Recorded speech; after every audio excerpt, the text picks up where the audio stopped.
Now, I know what you're thinking, dude. This show's been out for a while, Shay Nasty. And I know it, dude. I know. But I'm going to tell you also, I know I love the hell out of this show. Yeah, believe that shit. Now, look, this is just a catch-up video for episodes 1 through 6. Then afterwards, I'll be reviewing from the rest on, starting with episode 7, which comes out later this week. Anyways, let's start with the intro. Can you tell these creators, dude, are fans of Pulp Fiction, Reservoir Dogs, and The Dude, a.k.a. Big Lebowski? And I'm sure I'm missing some other stuff, but I'm gonna tell you, dude, this show is so awesome. So anyhow, the story is about a young dude named Denji, who lives in a world where humans deal with devils, and it's a constant battle between the two. And Denji is broke as hell, paying off his father's debt to the Yakuza. Gave up organs and other body parts, dude, which helps him in many ways. But they look at him as a joke, these guys, these Yakuza. And Denji even has a devil dog named Pochita. A cute little devil dog with a chainsaw on his face. Adorable. And it's Denji's best and only friend, dude. His one and only friend, I should say. Moving forward a bit, these Yakuza decide they no longer need his services and trap him in a warehouse to be killed off by a ton of devils. The kid fights him off as best as he can, but it eventually becomes too overwhelming, and he pretty much is on his deathbed. And on a side note, his pet, Pochita, is harmed as well, but can be healed by taking Denji's blood.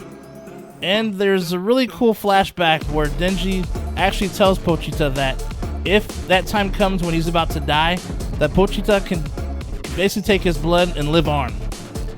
And what makes this even cooler, cute and bittersweet at the same time, all at the same time, is Pochita has other plans. He merged with Denji's body so Denji can live on. I guess this means that dogs really are a man's best friend. When Denji awakens, he has this string that's attached to his chest.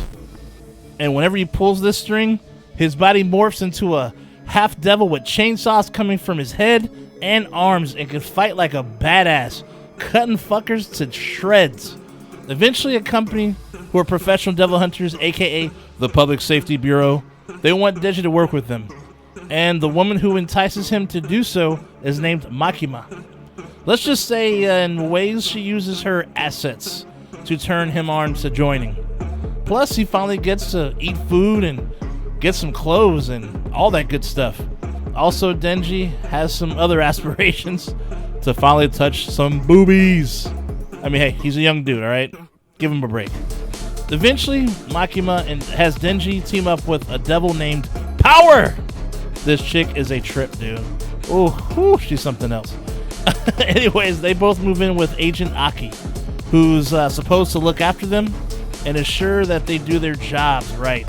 And on a side note also, now when it comes to Power, like I said, she's just off the chain, dude. She's something else. She probably gets along best with her cat, Meowie.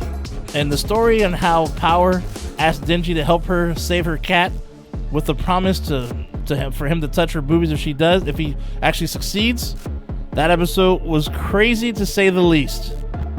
And between Denji and Makima, well, let's just say Denji has a lot plans for her when it comes to things, which is what motivates him to kill devils in the first place, because there's an end game, which makes it all worth it.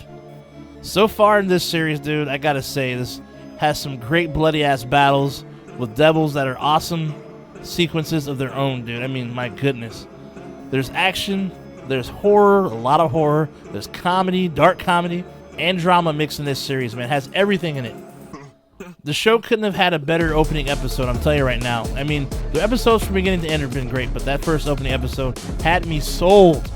Learning Denji's background and his relationship with Pochita, let's just say this. Denji, he's a naive, head in the clouds kind of guy, but at the same time, we learned the dude actually does have a heart. Even if he is all about touching boobies, at least at this time, right? From the artwork to the music, I love this show and can't get enough of it, dude. I'm serious. I haven't checked on the creator's background yet, but it's obvious they're fans of 90s movies and pop culture. Dude, this show is it's so much fun and full of energy. I mean, it's a dude who literally turns into a walking chainsaw and can do superhuman shit. Plus, the supporting cast of characters, they're great and fun to watch. whoever's on screen, dude, it's just, they're all awesome. Their personalities are something else. Now, now the last episode has Denji and the company stuck in a hotel on the 8th floor where a devil is controlling them, and Denji has decided to sacrifice himself, or should I say, more like jumping into the devil's mouth and to battle it out. So that's what we're waiting to find out in episode 7. So we'll see what happens. And I'll be reviewing the rest of the series from here on out, like I said, because this shit is already... Look, I'm going to say it right now. This show is already Shay Nasty approved. They would have to actually really fuck up, dude, for me not to like this show and take that back. But anyhow, though, I mean, that's just how much I love it, folks. But anyhow, that's all for today. For those who are new to the channel, welcome. I don't normally do anime, but this is a horror one, so I'm all in. And I might do some more anime at some point too, though. But anyhow, though, this one is the shit. But I review all things horror, so if you like what you see, subscribe and give a brother a like. Anyhow, stay nasty, my friends, and I'll see you at the next one. It's time for me to have some toast. Shay Nasty out. I'll see you soon.